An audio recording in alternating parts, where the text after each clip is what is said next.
अगर कोई बंदा फार्मा इंडस्ट्री में 5 साल काम करने के बाद भी लो सैलरी पे स्टक है, मेंटली एग्जॉस्टेड है और कंफ्यूज्ड है कि ग्रोथ क्यों नहीं हो रही, तो यूजुअली प्रॉब्लम हार्डवर्क नहीं होती, प्रॉब्लम होती है डायरेक्शन की। और फार्मा इंडस्ट्री में रॉन्ग डायरेक्शन का डैमेज बहुत स्लो दिखाई देता है, इसीलिए डेंजरस है। स्टार्टिंग में सब नॉर्मल लगता है, जॉब मिल गई, सैलरी आ रही है, एक्सपीरियंस बिल्ड हो रहा है और इंसान सोचता है टाइम के साथ ग्रोथ आ जाएगा। बट 3-4 साल बाद सडनली रियलिटी हिट करती है।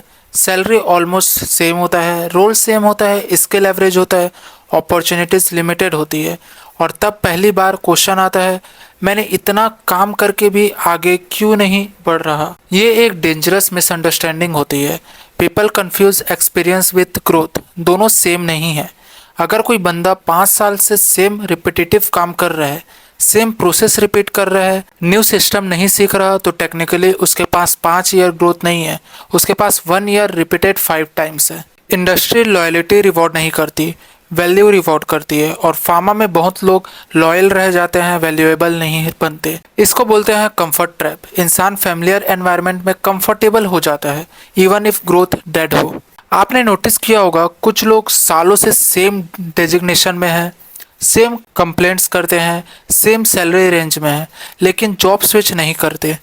क्यों? Fear of uncertainty. Pharma industry में ग्रोथ यूजुअली 3 चीजों से आती है: specialised skill, strategic switching, visibility. Hard work alone really enough होता है। अगर आप सिर्फ टास्क कंप्लीट कर रहे हो बट सिस्टम नहीं समझ रहे, डॉक्यूमेंटेशन डेप्थ नहीं सीख रहे, ऑडिट एक्सपोजर नहीं ले रहे, क्रॉस फंक्शनल नॉलेज नहीं बिल्ड कर रहे, तो ग्रोथ स्लो होगी। बिजी रहना और वैल्यूएबल बनना दोनों अलग चीजें हैं। एक ऑनेस्ट क्वेश्चन, अगर कोई कंपनी आपको रिप्लेस करे, मार्केट में आपकी वैल्यू कितनी है? एक ऑनेस्ट क्वेश्चन है, अगर कल कंपनी आपको रिप्लेस करे, आपकी मार्केट में कितनी वैल्यू है? कमेंट में जरूर बताना।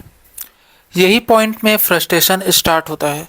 इंडस्ट्री खराब है, ग्रोथ ही नहीं है, सब पॉलिटिक्स है। रियलिटी कभी कभी सिंपलर होती है, स्किल ग्रोथ स्टॉप हो गई होती है। हाई ग्रोथ प्रोफेशनल का पैटर्न ऑब्जर्व करो, वो सिर्फ काम नहीं करते, वो स्ट्रेटेजिकली ग्रो करते हैं। नॉर्मल एम्प्लॉय जो टास्क मिल रहा है वो कर दिया। स्मार्ट एम्प्लॉय क्या करता है? प्रोसेस समझना, सिस्टम सीखे। फार्मा में ग्रोथ एक्सेलरेट करने के लिए स्पेशलाइजेशन इंपॉर्टेंट है। जनरल अवेयरनेस यूजफुल है बट मार्केट प्रीमियम देता है निश एक्सपर्टीज को। Like example, regulatory writing, clinical operation, CSV validation, pharmacovigilance database, audit handling, GMP systems. ये सारे पर्टिकुलर नीश में एक्सपर्टीज हो, उनको मार्केट ज़्यादा वैल्यू देता है। जितना डिफिकल्ट स्किल उतनी कम कंपटीशन, उतनी high growth. Easy entry role तुम्हें लो ग्रोथ देगा, लो लिवरेज देगा, हाई रिप्लेसमेंट रिस्क रहेगा। तो लोगों का एक करियर लूप चलता है, low skill, low leverage, low negotiation power, low salary growth, और इस साइकिल ईयर्स तक चल सकता है। फार्मा इंडस्ट्री स्लो नहीं है, रैंडम करियर स्लो है। एक और हिडन फैक्टर, विजिबिलिटी। बहुत कैपेबल लोग इनविजिबल रहते हैं।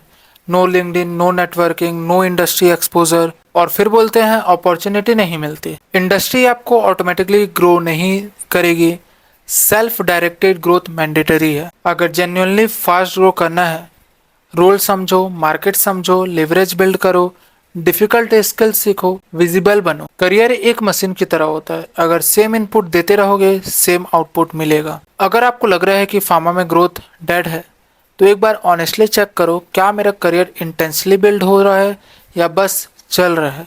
क्योंकि इंडस्ट्री स्लो नहीं होती, अनप्लान्ड करियर स्लो होते हैं। और फार्मा में जो लोग अर्ली समझ जाते हैं कि मार्केट वैल्यू कैसे बिल्ड होती है, वही लॉन्ग टर्म में आगे निकलते हैं।